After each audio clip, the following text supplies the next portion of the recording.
At Christmas dinner, I thanked my aunt for the keychain she sent me for my birthday. She stopped stirring and replied, "I bought you a $400,000 apartment."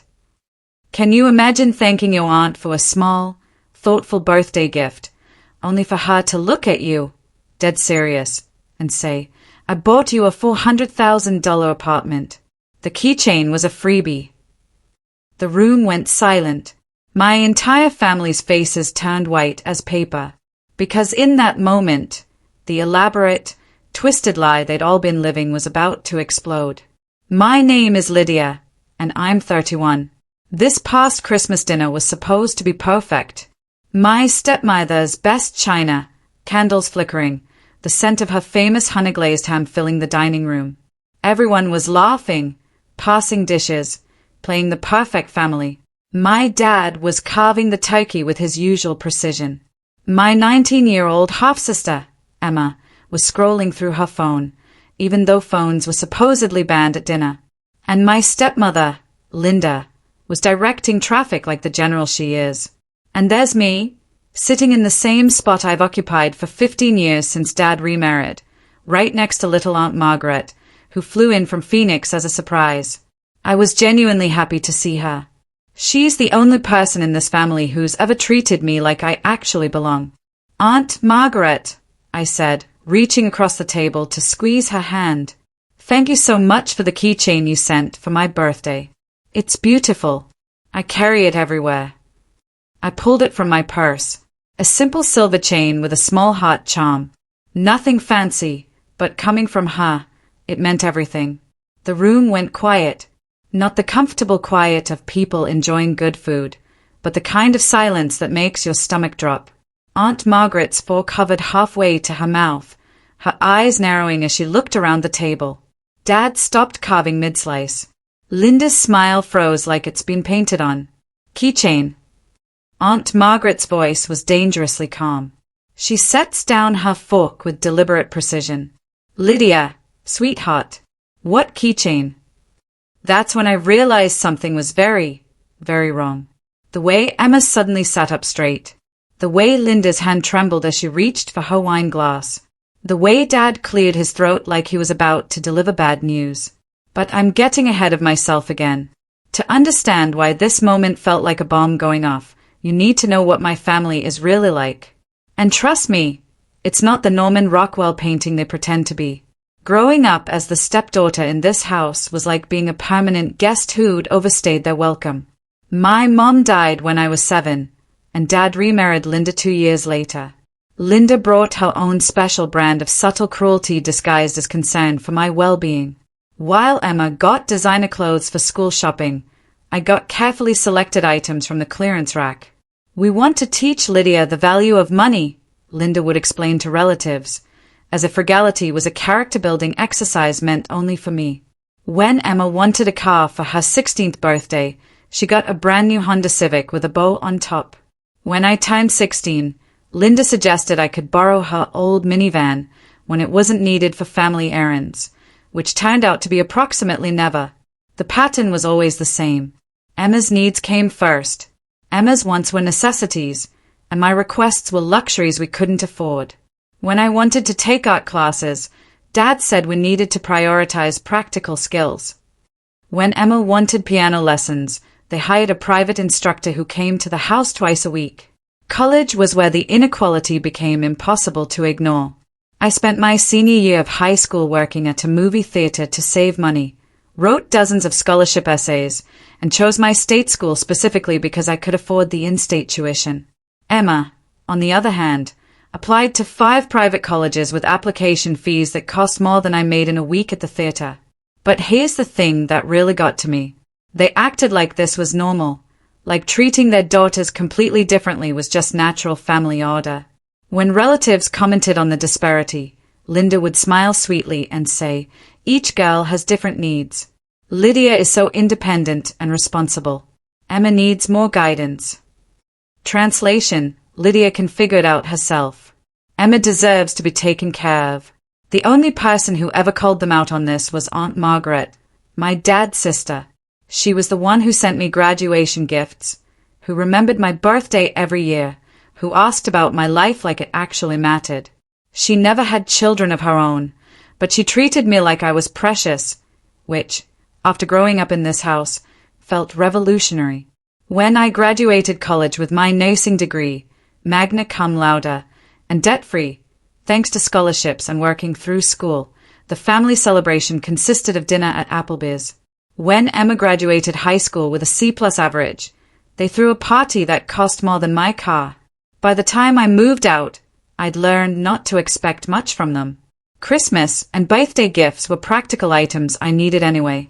Holiday celebrations were events I attended but didn't really belong to. Family vacations were things they planned around my schedule, not something they invited me to join. Which is why Aunt Margaret was so important to me. She was the only person who made me feel like family. By 25, I'd built a life that looked nothing like theirs. I was a single mom working as a pediatric nurse, living in a small apartment with my 4-year-old son, Danny. His father had disappeared the moment he found out about the pregnancy, leaving me to figure everything out alone, which, honestly, was pretty much what I expected by then. The apartment was tiny but clean, with hammer-down furniture and toys from garage sales. Danny didn't care that his high chair came from Goodwill or that his bedroom was really just a corner of the living room with a colorful curtain divider. He was happy, healthy, and loved. That's all that mattered to me. My family's relationship with Danny was complicated. They claimed to love him, of course. Linda would post pictures of him on Facebook with captions about being the world's best grandma. But when it came to actual help, like babysitting so I could pick up extra shifts, they were mysteriously always busy. Emma, now in college at a school that cost more per year than I made, would occasionally drop by to play with Danny for an hour before complaining about how exhausting children were. Dad would visit monthly, bringing small toys and staying just long enough to feel like he'd done his grandparent duty. The one person who showed up consistently was Aunt Margaret. Every few weeks, she'd drive 2 hours from her house to spend the weekend with us. She'd arrive with homemade cookies, new books for Danny, and genuine interest in our lives. She'd babysit without being asked, help with household projects, and treat both Danny and me like we mattered. When Danny got sick with pneumonia at 3 years old, requiring a week-long hospital stay, she took time off work to help. She slept in the uncomfortable hospital chair, brought me changes of clothes, and held Danny when I needed to shower or eat. My own father visited twice during that week, both times for less than an hour. That's when I realized who my real family was. It wasn't the people who shared my last name or lived in the house I grew up in. It was the person who showed up when things got hard. Last year, when Aunt Margaret called to tell me she'd been diagnosed with breast cancer, I didn't hesitate. "What do you need?" I asked immediately. "When are your appointments? Who's driving you to treatments?" The answer, predictably, was nobody. Dad was too busy with work. Linda had a prior commitment with Emma's college activities. Emma was, of course, too young to handle such serious matters. So, I became Margaret's transportation, her advocate, her support system. Twice a week for 6 months. I loaded Danny into his car seat after my shift and drove 2 hours to Margaret's house. Then another hour to the cancer center, 3 hours for treatment, another hour back to her house, and 2 hours home. Danny learned to entertain himself quietly in hospital waiting rooms, coloring in books that Margaret bought him. During the worst of the chemotherapy, I'd stay overnight, making sure she ate, took her medications, and didn't fall. Danny would curl up next to her on the couch, his small hand patting her bald head gently. "Aunt Maggie is brave," he'd whisper to me. "Yes, she is," I'd agree. And she deserved better from her family than what she was getting. The night Margaret finished her last round of chemo was one of the best nights of my life. We sat in her living room, Danny asleep between us, and she grabbed my hand with more strength than she'd had in months. "You saved my life," she said quietly. "Not just medically, though. Oh, your nursing skills certainly helped. You showed up when everyone else had excuses. You made me feel loved when I felt forgotten." I squeezed her hand back. "Your family, Real family. This is what people do for each other. Her eyes filled with tears. Your father called me twice during the entire 6 months. Twice. Linda sent a card. Emma texted occasionally. She shook her head in disgust. But you, working full-time, raising a child alone, you found a way to be here every single time I needed you. The anger in her voice was new. Margaret had always been diplomatic about family conflicts, the peacekeeper who smoothed over uncomfortable moments. But cancer, it seemed, had burned away her patience for pretense. After Richard died, she continued, referring to her husband who'd passed 3 years earlier, I thought about changing my will. He left me well provided for, and we never had children. I'd always planned to leave everything to your father, assuming he'd take care of Emma and help you as needed. But this experience has shown me who actually deserves my consideration. I felt uncomfortable with the direction of the conversation. Margaret, you don't need to. Yes, I do. Her voice was firm. You need to understand something, Lydia. I've been watching your family dynamic for years, making excuses, hoping things would improve. They haven't. If anything, they've gotten worse. She was right. Even during her cancer treatment, when you'd think family would rally together, the patterns remained the same. Dad would call me for updates on Margaret's condition rather than calling her directly. Linda would ask me to relay messages instead of picking up the phone herself. They treated me like a communication service between them and Margaret, rather than recognizing that I was the one actually caring for her. When Margaret's hair started growing back, her energy returned. She began making plans. I'm going to travel, she announced one afternoon. All those places Richard and I talked about visiting but never got to. I'm starting with Europe in the spring. 3 months of seeing everything I've always wanted to see. I was thrilled for her. After everything she'd been through, she deserved every moment of joy and adventure she could find. But I was also going to miss her terribly. Margaret was my anchor in the family, the person who reminded me that I was worthy of love and consideration. Before I go, she said, I want to do something special for your birthday. 28 is a big year. Starting your late 20s. I have plans. My birthday was in October, and Margaret left for her European adventure right after my birthday in late October. She'd beaten cancer, and she was finally living the life she'd dreamed of. Her postcards arrived weekly, filled with stories of art galleries in Paris, beaches in Greece, and pasta in Italy. She sounded happier than I'd ever heard her. 3 days before my birthday, a delivery truck pulled up to my apartment building. I wasn't expecting anything, so I was confused when the driver handed me a clipboard to sign. But there it was, my name and address, a package from Margaret with a European postmark. Inside was a small jewelry box containing a simple silver keychain with a heart charm and a note. Happy birthday, sweetheart. This is just a little something to hold you over until I get back and give you your real present. All my love, Aunt Margaret. It wasn't much, but knowing she thought of me while exploring ancient ruins and famous museums made it perfect. I attached it to my keys immediately and carried it everywhere, just as I'd told the family at Christmas dinner. What I didn't know then was that this small keychain was meant to be an afterthought, a placeholder for something much, much bigger. October 28th, my birthday, came and went quietly. I worked a double shift at the hospital because holiday pay helped with Christmas expenses for Danny. When I got home, exhausted but grateful for the extra money, there was a voicemail from Dad wishing me a happy birthday and apologizing for forgetting to call earlier. Linda had apparently reminded him. Emma sent a text message with cake emojis. No card, no gift, no invitation to dinner, just acknowledgements that yes, this was indeed the day I was born 28 years ago. It wasn't surprising, but it still stung a little.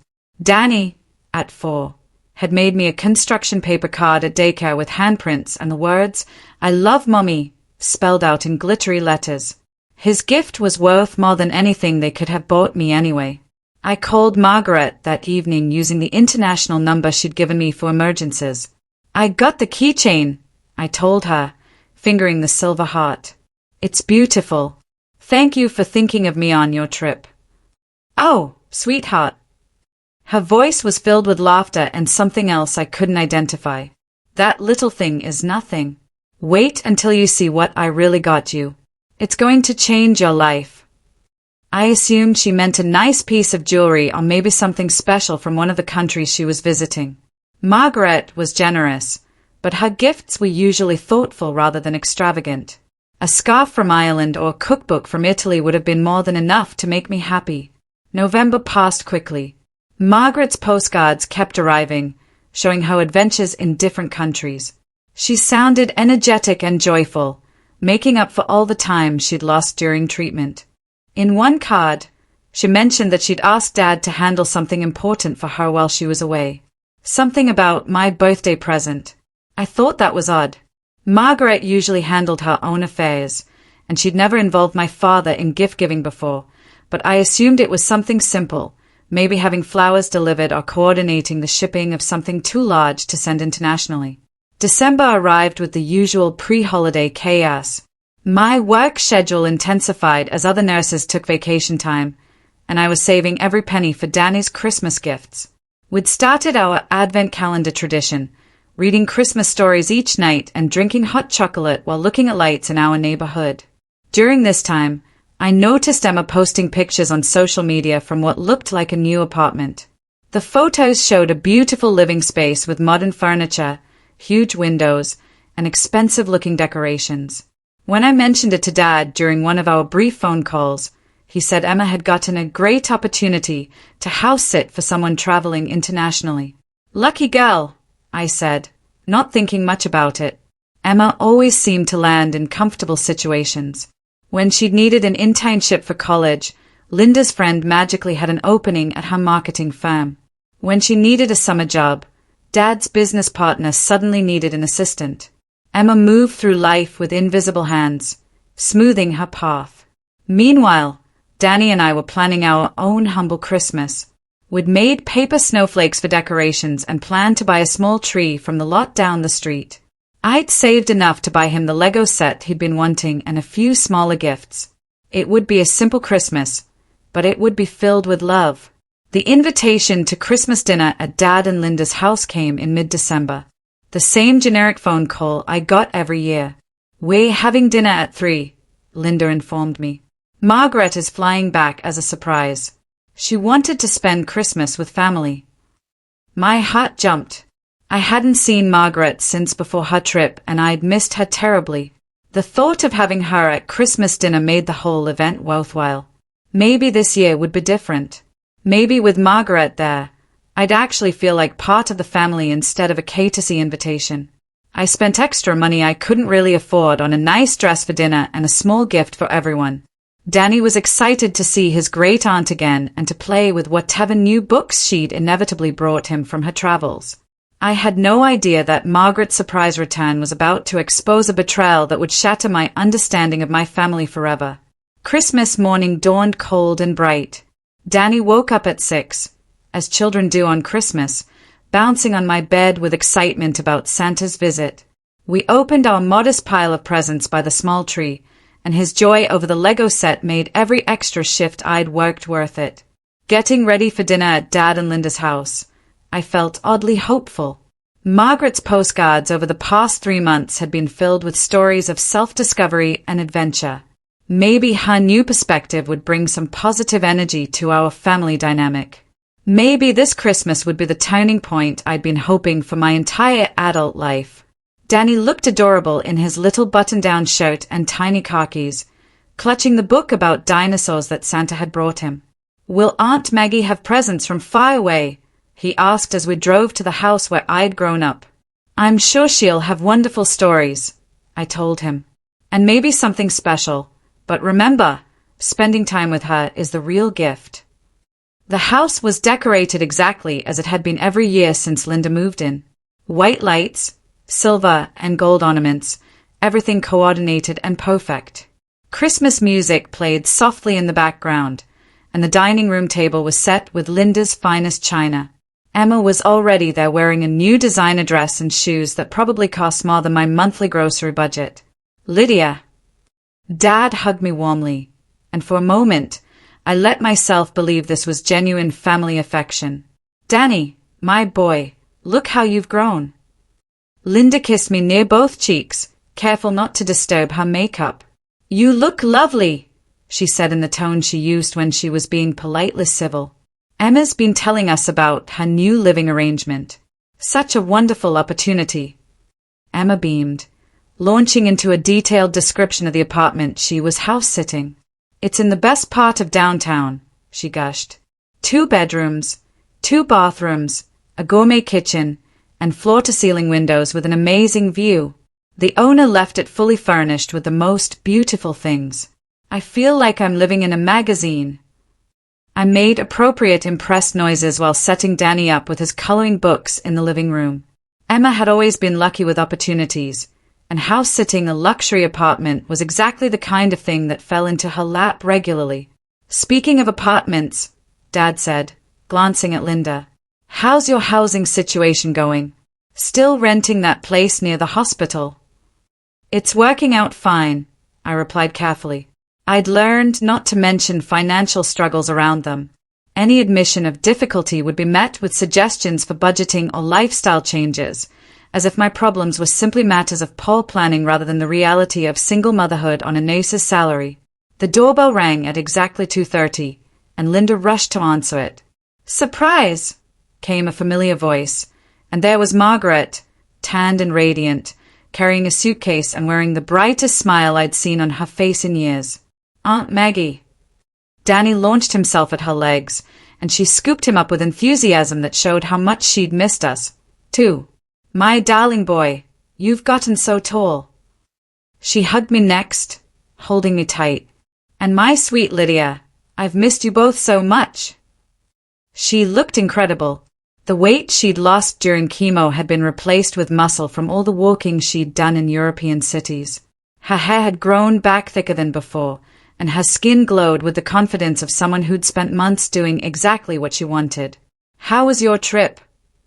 I asked, genuine joy filling my voice. "Your postcards made it sound like the adventure of a lifetime." "It was everything I dreamed it would be and more," she said, her eyes twinkling. "But I was ready to come home to the people I love most." Over the next hour, Margaret entertained us with stories of her travels. She'd hiked portions of the Camino de Santiago, taken cooking classes in Tuscany, and spent weeks in museums she'd only dreamed of visiting. The whole family seemed more relaxed with her there, as if her presence reminded them how to actually enjoy each other's company. As we sat down to dinner, Margaret caught my eye across the table and winked. "I have something very special to tell everyone," she said. "But first, let's enjoy Linda's beautiful meal." The conversation flowed more naturally than it had in years. Even Emma seemed less focused on herself, genuinely interested in Margaret's adventures. I found myself relaxing, remembering what family dinners could feel like when they weren't full of underlying tension. That's when I made the comment that changed everything. Reaching across the table to squeeze Margaret's hand, I said with genuine warmth, "Aunt Margaret, thank you so much for the keychain you sent for my birthday. It's beautiful. I carry it everywhere." The silence that followed was not the comfortable quiet of a family enjoying time together.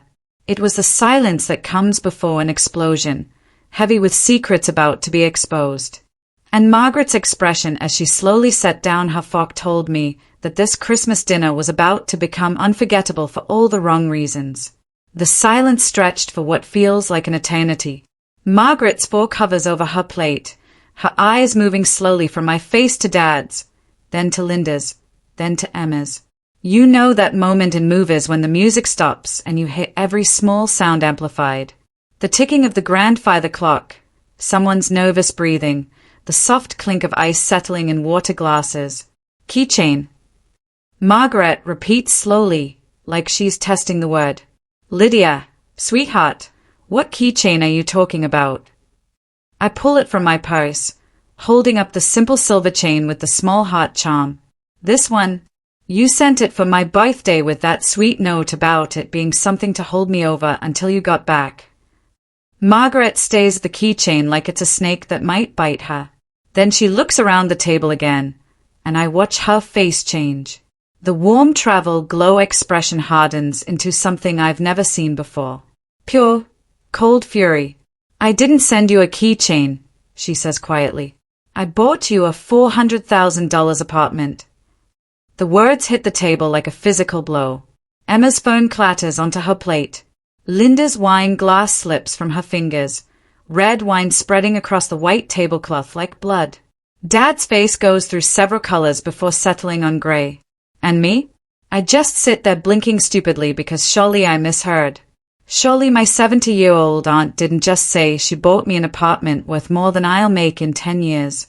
Surely this is some kind of European humor I don't understand. I'm sorry. What? I managed to say. Margaret's voice is deadly calm. Before I left for Europe, I called your father. I told him I wanted to do something special for your birthday. Something big. You'd spent 6 months taking care of me during the worst period of my life. Driving 4 hours round trip twice a week. Staying overnight when I was too weak to be alone. Bringing Danny to chemo appointments because you couldn't afford a babysitter. She's looking directly at Dad now, and he's shrinking in his chair like a scolded child. I told him I'd found a beautiful apartment downtown. 2 bedrooms, perfect for you and Danny. Safe neighborhood, good schools, close to the hospital where you work. I put down the full purchase price and had the deed transferred to your name. My brain is struggling to process this information. An apartment, a real apartment, with my name on the deed. But Emma said she was house-sitting. House-sitting. Margaret's laugh is bitter. Emma, sweetheart, whose apartment have you been living in for the past 2 months? Emma's face crumbles. She looks at Linda with pure panic, like a child who's been caught lying about breaking something valuable. Mom, you said. You promised me. What exactly did she promise you? Margaret asks, and her voice could freeze fire. The floodgates open. Emma starts crying, but not the delicate tears of a wronged princess. These are ugly, panic sobs of someone whose world is collapsing. Mom said you'd never find out. She said Aunt Margaret would be traveling for months, and by the time she got back, I'd be settled, and you'd just have to accept it. I have to hand it to them. The logic is almost impressive in its audacity. Take a gift meant for me, give it to the golden child, and frame it as fairness because I already had somewhere to live. You know, my tiny 2-bedroom rental where Danny and I share the living room because his bedroom is actually a converted closet. Dad finally finds his voice, though it comes out as more of a croak. Margaret, I can explain. Linda convinced me it would just be temporary until we could buy Emma her own place. I thought we'd have time to explain everything to you when you returned. Oh, please do, she says, leaning back in her chair. Explain to me how you took an apartment I bought for Lydia and decided Emma should live in it instead. Explain to me how you forged thank you cards in Lydia's name. My mouth falls open. Yes, Richard. I received 3 lovely letters from Lydia thanking me for the wonderful apartment and telling me how settled and happy she was there.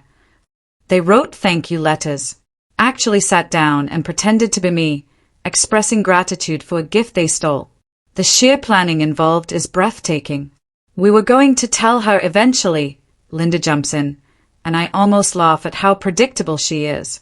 When caught red-handed, Linda always has a timeline that makes everything acceptable. We thought Emma needed the space for college, just for a few years. Lydia is so independent. She's been managing fine on her own. We were going to give her the apartment after Emma graduated. In 4 years. I say flatly, you were going to give me my own birthday present in 4 years. It's not like that, Dad says desperately. We just thought, practical considerations, Emma's education. And there it is, the same old song. Emma's needs come first. Emma's future matters more.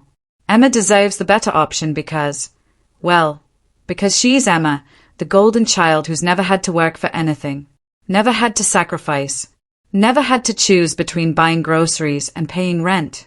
I look around the table at these people I've called family for 24 years. Dad squirming in his seat, avoiding my eyes. Linda frantically calculating how to spin this into something acceptable. Emma still sobbing like she's the victim in this scenario.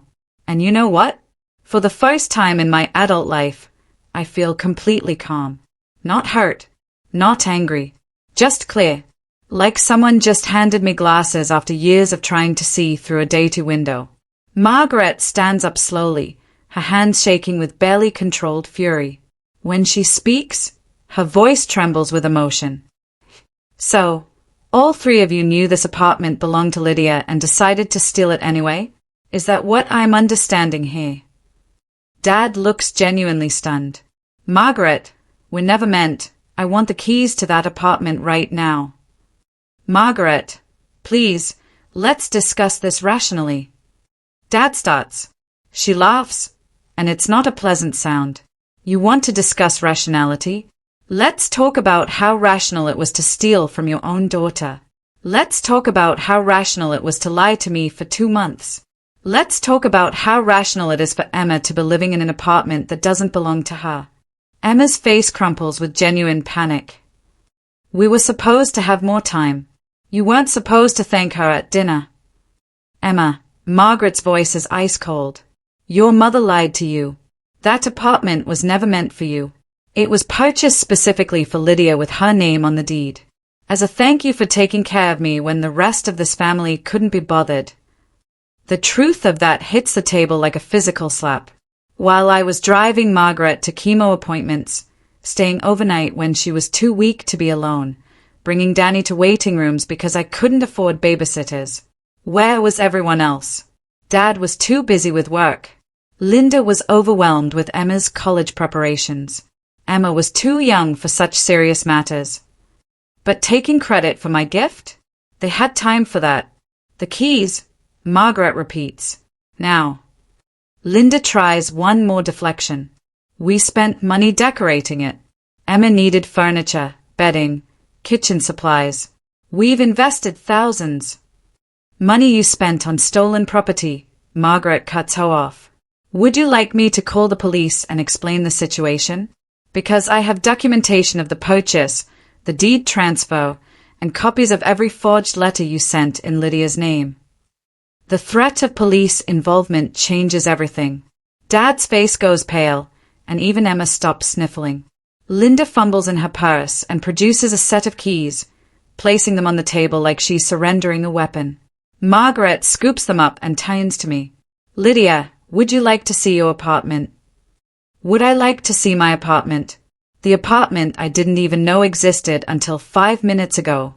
The apartment that's been mine for 2 months while I've been paying rent on a place where my 4-year-old son sleeps in a converted closet. Yes, I say quietly.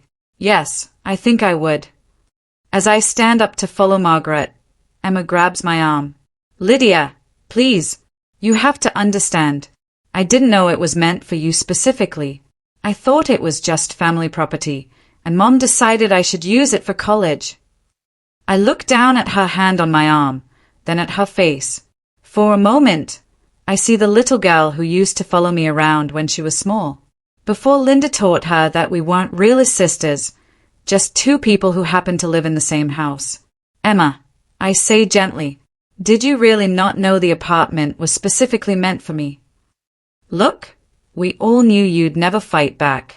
You never do. Mom said, you'd just accept it eventually, like you always do with everything else. The honesty is breathtaking. They hadn't just stolen from me. They'd calculated that I would be too passive to defend myself. I carefully remove her hand from my arm. But this time, you were wrong. Margaret is waiting by the door. Her car keys already in hand. Are you ready, sweetheart? Danny has been remarkably quiet throughout this entire exchange, culling in his dinosaur book, and occasionally looking up at the adults with the resigned expression of a child who's learned that grown-up conversations often don't make sense. I gather him up along with his books. We're going to see a new place, I tell him as I buckle him into his car seat. Aunt Maggie has a surprise for us. As we pull out of the driveway, I see Linda and Emma standing in the doorway watching us leave. Dad is nowhere to be seen. He's probably in his study doing what he always does when family situations get uncomfortable, hiding until someone else fixes it. The drive to downtown takes 20 minutes, during which Margaret fills in the details I've been missing. The apartment is in a converted historic building with original hardwood floors and huge windows. It's walking distance from Danny's daycare and a short commute to the hospital. The neighborhood has tree-lined streets, a small park, and the kind of coffee shop where locals actually know your name. I looked at dozens of places, Margaret says as we drive through increasingly nice neighborhoods. But when I saw this one, I knew it was perfect for you. It felt like home. We pull up in front of a beautiful brick building with black shutters and flower boxes in the windows. It's the kind of place I'd walked past before and imagined living in, but never seriously considered because it was so far out of my price range. 3rd floor, Margaret says, leading us to the entrance. Corner unit with views of the park. The elevator is small and charming with brass buttons and wood paneling. Danny presses the button for the 3rd floor and bounces with excitement. When the doors open, Margaret leads us to a door marked 3C and unlocks it with the key she took from Linda. The door swings open and I step into the most beautiful living space I've ever seen. The apartment is stunning, not because it's fancy or expensive, but because it's perfect. Warm hardwood floors stretch through an open living area with windows that flood the space with natural light. The kitchen has white cabinets and granite countertops that gleam like they've never been used. Through the living room windows, I can see the park Margaret mentioned, with mature trees and a playground where children are playing even in the December cold. 2 bedrooms, Margaret says, leading us down a hallway. This one would be Danny's. Danny's potential bedroom is twice the size of our current living room. It has built-in bookshelves, a large closet, and windows facing east, so he'd wake up to morning sunshine. He immediately runs to the window and presses his face against the glass. "Mommy, look! Swings!" The master bedroom takes my breath away. It's spacious without being overwhelming, with enough room for a real dresser, maybe even a reading chair. The closet is bigger than Danny's current sleeping space. But what gets me is the bathroom. A full bathroom with a deep tub, perfect for long soaks after difficult shifts at the hospital. The previous tenant left some furniture, Margaret explains as we walk back to the living area. Basic pieces that I thought you might want to keep. That's when I notice that the apartment isn't empty. There's a sectional sofa in soft grey fabric, a coffee table that looks like real wood, and a dining set that could actually seat 6 people. The kitchen is stocked with dishes, cookware, and even small appliances. But these aren't the basic pieces Margaret mentioned. These are expensive items, carefully chosen to complement the space. The kind of furniture I browse in stores but never buy because it costs more than I make in a month. "Margaret," I say slowly, "this furniture is brand new." She smiles sheepishly. "I may have gone a little overboard with the move-in preparations. I wanted you to be able to walk in and feel at home immediately." I sink onto the sofa, and it's exactly as comfortable as it looks. Danny climbs up beside me, already claiming his spot. "Is this our new house, Mommy?" "I think it might be," I tell him, though I'm still struggling to believe this is real. My phone rings, jarring me back to reality. Dad's name appears on the screen, and Margaret nods at me to answer it. "Lydia, where are you?" His voice is tight with stress. "We need to talk about this situation." "What situation is that, Dad?" "You know what I mean. The apartment thing. We can work this out. Maybe Emma can stay there just until the end of the semester. Then we'll transition." "No." "What do you mean, no?" "I mean, no. Emma can't stay here until the end of the semester. No, there won't be a transition period. No, we can't work this out. This apartment belongs to me. It's been mine for 2 months while I've been paying rent somewhere else because you decided your daughter deserved my gift more than I did." "Lydia, be reasonable. Emma has already moved in, started classes from that location. Her whole routine is built around living there. The audacity is breathtaking. They steal my apartment, let Emma settle in, and build her life around it. then asked me to be reasonable about disrupting her routine. Where exactly did you think I was living, Dad? Did you assume I just vanished when you gave away my home? Silence on the other end. Emma can move out this week, I continue. She can take her personal belongings, but everything else stays. The furniture, the kitchen supplies, the linens. Everything you bought with the money you should have spent elsewhere stays in my apartment. You can't just kick her out with nowhere to go. Watch me. I hang up and turn off my phone. Margaret is beaming with pride. I haven't heard you sound that strong in years. She's right. I sound different to myself. Calmer, but firmer, like I finally found my backbone after 31 years of searching for it. What happens now? Now you move in this weekend. If you want, I'll help you pack your old place. She pauses. And Lydia, they're going to keep calling. Keep making demands. Keep trying to guilt you into backing down. Don't let them.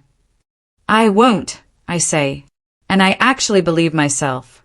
Danny has discovered the refrigerator, which is fully stocked with groceries.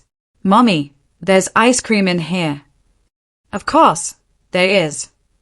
Margaret planned everything, down to stocking the freezer with a 4-year-old's favorite treats. As Danny chatters about the ice cream flavors he's discovered, my phone starts buzzing with text messages. Linda, Emma, even my father's business partner, who's never contacted me directly before. I don't read them. Instead, I walk to the large living room windows and look out at the park where children are playing, at the tree-lined streets where people are walking dogs and carrying coffee cups, at the neighborhood where my son and I are going to build a real life for the first time in years. I'm exactly where I belong. Moving in takes exactly 1 weekend. Turns out when you don't own much furniture, relocation is surprisingly simple. Our old apartment looked even smaller and more depressing when viewed through the lens of where we were going. The contrast was almost comical, like comparing a closet to a palace.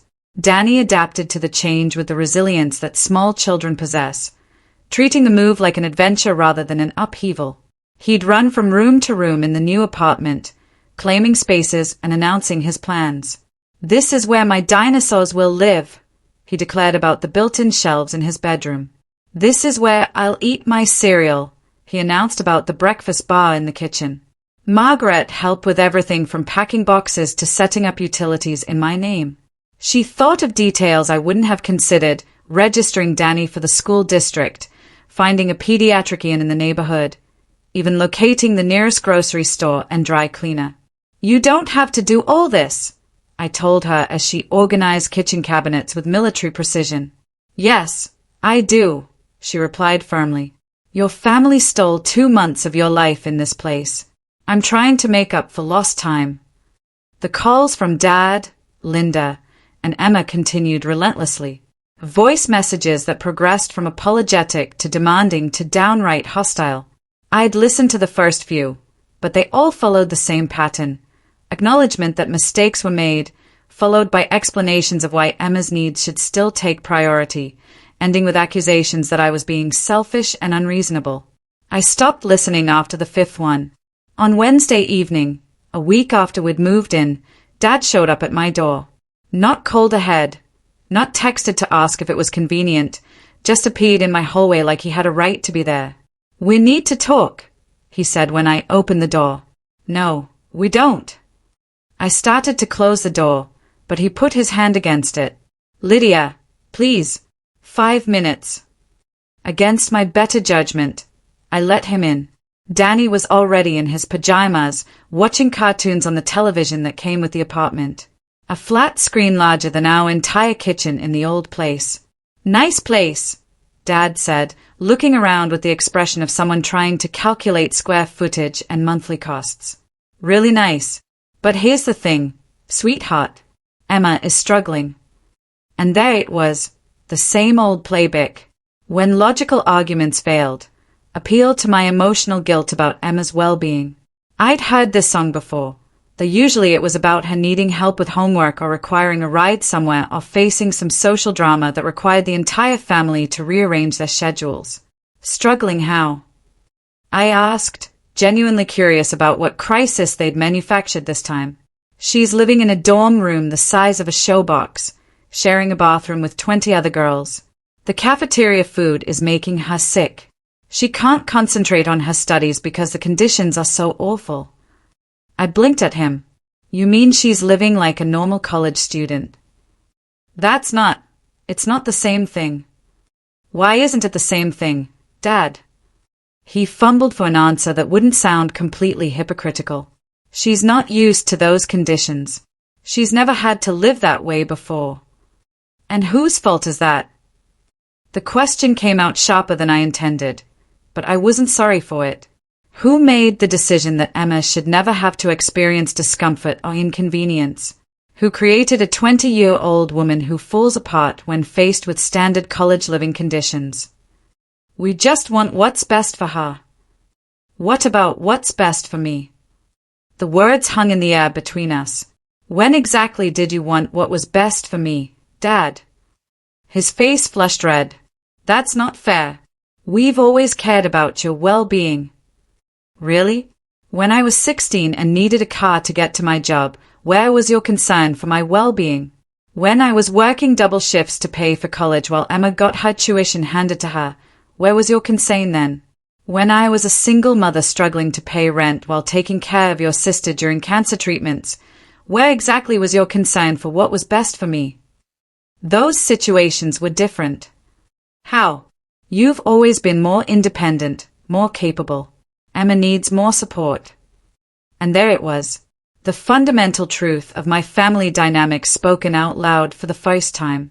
Emma needed support because she was delicate and precious. I didn't need support because I was strong and capable. Emma deserved help because she struggled with normal life challenges. I deserved to struggle alone because I could handle it. The twisted logic had shaped my entire life. Every time I'd succeeded despite lack of support, it proved I didn't need help. Every time Emma failed despite massive advantages, it proved she needed more assistance. Dad, I said quietly, I need you to leave now. Lydia, come on. Can't we work something out? Maybe Emma could just use the second bedroom when she needs to study or stay here on weekends when the dorm is too loud. Get out. Don't be unreasonable. Get out. The volume of my own voice surprised me. Denny looked up from his cartoons, eyes wide. I rarely raised my voice and never at family members. Dad stared at me like I'd slapped him. I don't know what's happened to you, but this isn't the daughter I raised. You're absolutely right, I said, walking to the door and opening it. The daughter you raised would have handed over the keys to Emma by now. She would have moved back into a studio apartment and apologized for causing trouble. She would have spent the next 4 years paying rent while Emma lived in the home that was supposed to be hers. He stood there for a moment, looking like he wanted to argue further, but something in my expression must have convinced him I was serious. This isn't over, he said as he stepped into the hallway. Yes, Dad, I replied calmly. It is. I closed the door and engaged both locks. Through the peephole, I watched him stand there for several minutes, probably debating whether to knock again. Eventually, he gave up and walked away. Then he looked up from his cartoons. Was Grandpa angry?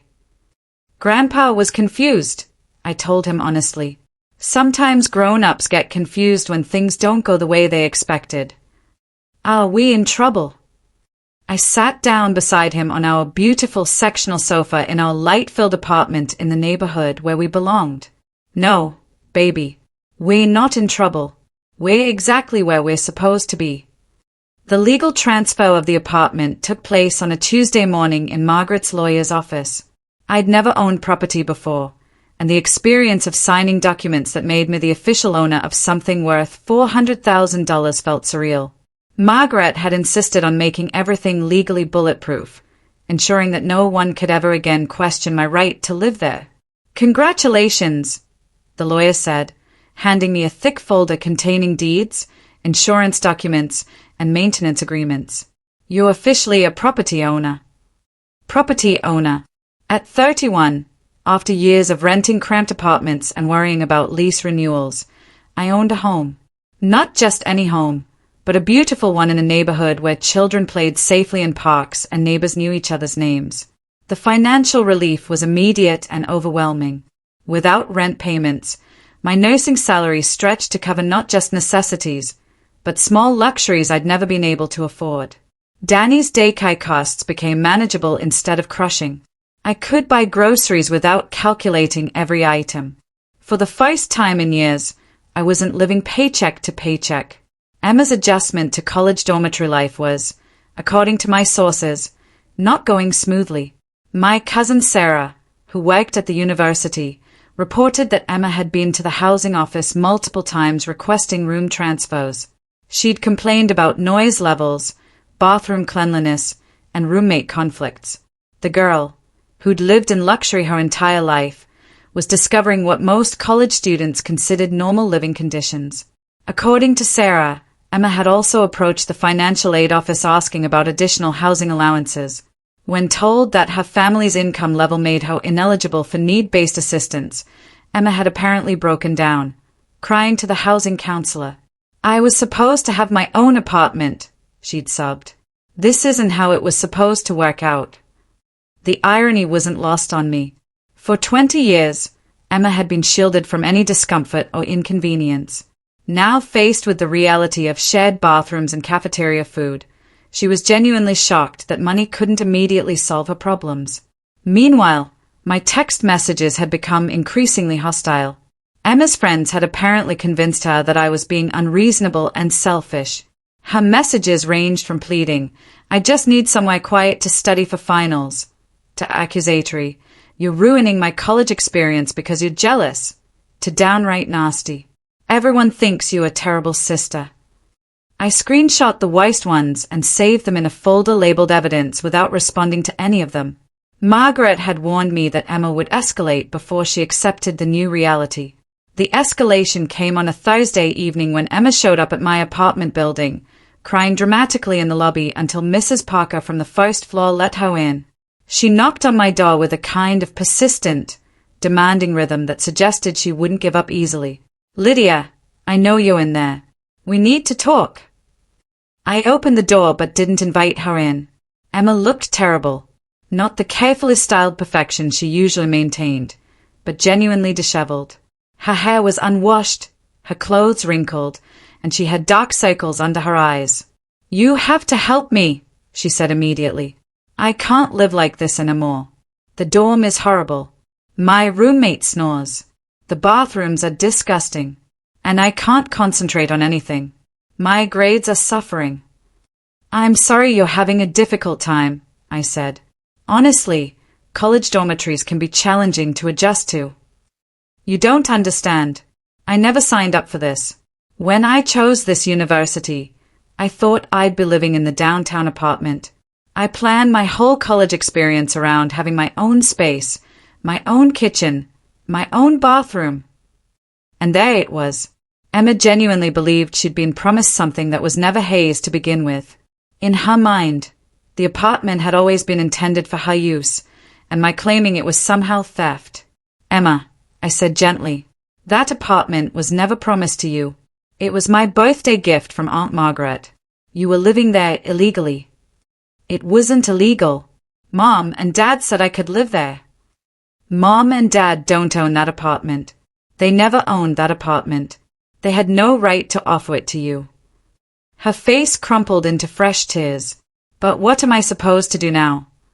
I can't live in the dorms for 4 more years. I'll go crazy."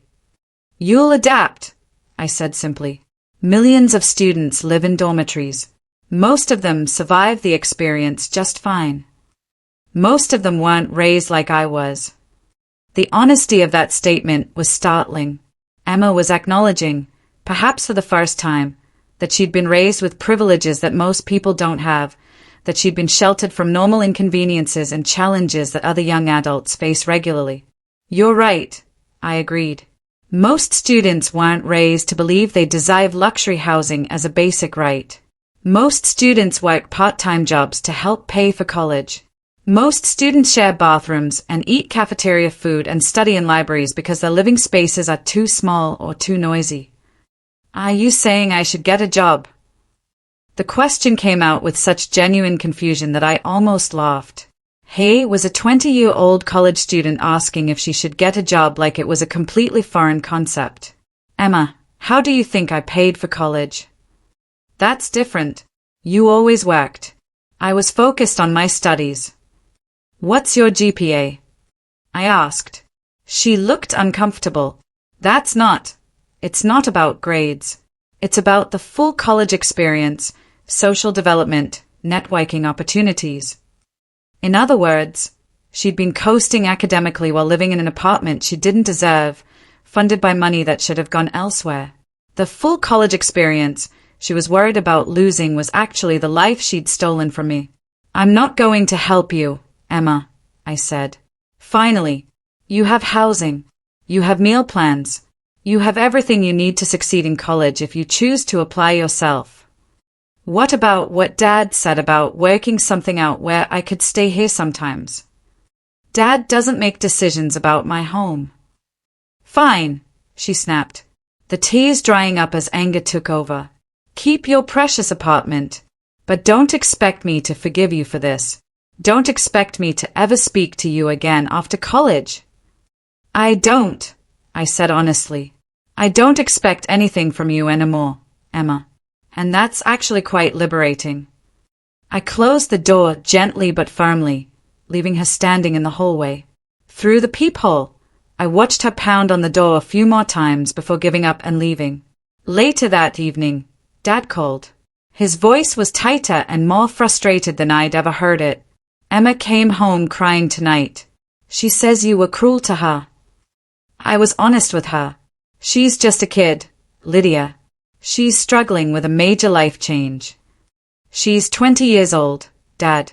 When I was 20, I was working full-time or going to school full-time and raising Danny on my own. Emma is struggling with having to live like a normal college student for the first time in her life. We've decided she needs to get a part-time job, he said grudgingly, to help build character and responsibility. I nearly dropped the phone. After 20 years of protecting Emma from any kind of work or responsibility, they were finally going to make her get a job because she could no longer live in stolen luxury. That sounds like a good decision, I said carefully.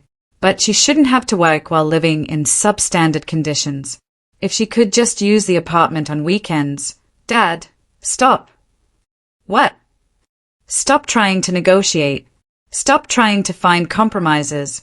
Stop acting like Emma's comfort is more important than basic honesty and fairness. The apartment is mine. It will always be mine. Emma will never live here. Not even on weekends. Not even during finals. Not even in emergency situations. You're being unreasonable. I'm being clear. There is a difference. The silence stretched long enough that I wondered if he'd hung up. Finally, he sighed deeply. I don't know what's happened to our family. What happened? I said quietly. Is that someone finally pointed out that we've never actually been a family? We've been a hierarchy with Emma at the top, you and Linda in the middle, and me at the bottom. The only difference now is that I'm not participating anymore. I hung up before he could respond. Months later, I'm sitting in the breakfast nook of my apartment, drinking coffee, and watching Danny build elaborate Lego cities on the dining room table that actually has enough space for his projects. Morning sunlight streams through windows that face east, just as Margaret promised. And I can hear children playing in the park across the street. My life has settled into a rhythm I never thought possible. Work doesn't feel crushing when I'm not constantly worried about money. Danny thrives in his new school where teachers know his name and parents invite him to birthday parties. Our evenings are peaceful instead of stressful, filled with homework at the kitchen table and bedtime stories in his beautiful bedroom. The financial transformation has been remarkable. Without rent payments, I've been able to build a savings account for the first time in my adult life. I bought Danny new clothes that actually fit instead of hand-me-downs from older cousins. I can afford to take him to movies and museums without calculating whether we'll have enough money for groceries afterward. But the emotional transformation has been even more profound. I'm calmer, more confident, more present. When colleagues at the hospital comment on how different I seem, I tell them I finally learned the difference between being independent and being abandoned. The family situation has reached a predictable equilibrium. Emma did eventually get a part-time job at a coffee shop near campus. Though, according to my cousin Sarah, she complains constantly about having to work weekends and deal with difficult customers. Her grades improved slightly once she was forced to develop actual study habits, but she still maintains that her college experience has been ruined by having to live like a normal student. Dad and Linda have apparently told extended family members that I'm going through a difficult phase and that they are giving me space to work through my issues. The narrative allows them to maintain their image as reasonable parents dealing with an unreasonable daughter. I don't bother correcting anyone's assumptions anymore. Margaret and I have grown even closer, bonded by the shared experience of my family's betrayal. She splits her time between traveling and spoiling Danny, who now calls her his adventure grandma because she brings him treasures from every trip. Last month, she took us both to Disney World for a long weekend. Danny's first real vacation. The text messages from Emma eventually stopped, probably because I never responded to any of them. Dad still calls occasionally, usually when there's some family event he thinks I should attend for Danny's sake. I decline politely but firmly. Danny has plenty of family in Margaret, plenty of friends at school, and plenty of love at home. He doesn't need exposure to people who view his mother as disposable. The most surprising development has been my relationship with my extended family. Cousins and aunts who had always seemed distant have reached out after hearing Margaret's version of events. Apparently, my immediate family's treatment of me has been obvious to outsiders for years, but no one felt comfortable commenting on it directly. We always wondered why you seem so careful around them, my cousin Rachel told me during a recent phone call, like you were afraid of taking up too much space or asking for too much attention. Because that's exactly what I was doing. I'd spent 31 years trying to prove I desired to exist in my own family, moderating my needs, minimizing my presence, making myself small enough to fit into the leftover spaces of their attention. Not anymore. This morning's mail brought a wedding invitation from a college friend. And for the first time in years, I can afford to buy a nice gift and travel to celebrate with her. Tonight, Danny and I are going to the Children's Theatre downtown, something we've never been able to afford before. This weekend, we're hosting Margaret for dinner in our beautiful dining room, using the good dishes that came with the apartment. These aren't dramatic victories or life-changing moments. They are just normal experiences of a stable, comfortable life. But after years of struggle and uncertainty, normal feels revolutionary. My phone buzzes with a text from an unknown number. And for a moment, my old anxiety kicks in.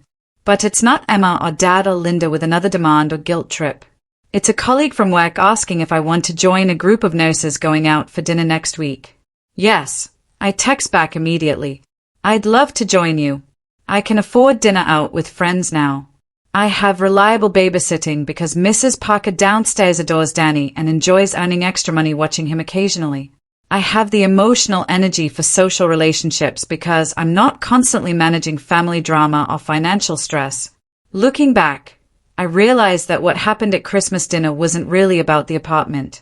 Though the apartment changed everything, it was about finally seeing my family clearly without the fog of obligation and hope that had clouded my vision for decades. They didn't stop loving me. They never started. But Margaret did. Danny does. My real friends do. And most importantly, I finally learned to love myself enough to demand better treatment. The apartment was a gift. But the life I've built here, that's something I earned. As I finish my coffee and get ready for another day at a job I enjoy, in a home I love, with a child who feels secure and happy, I think about that moment at the Christmas table when the truth exploded like a bomb in the middle of Linda's perfect dinner. The best part wasn't watching their faces when they realized they'd been caught. The best part was watching my own reflection in the dining room mirror and seeing a woman who finally knew exactly what she was worth. What do you think? Was my family's betrayal justifiable, given their history of prioritizing Emma? And what would you have done if you discovered your family had stolen a gift meant for you? Tell me your thoughts in the comments below.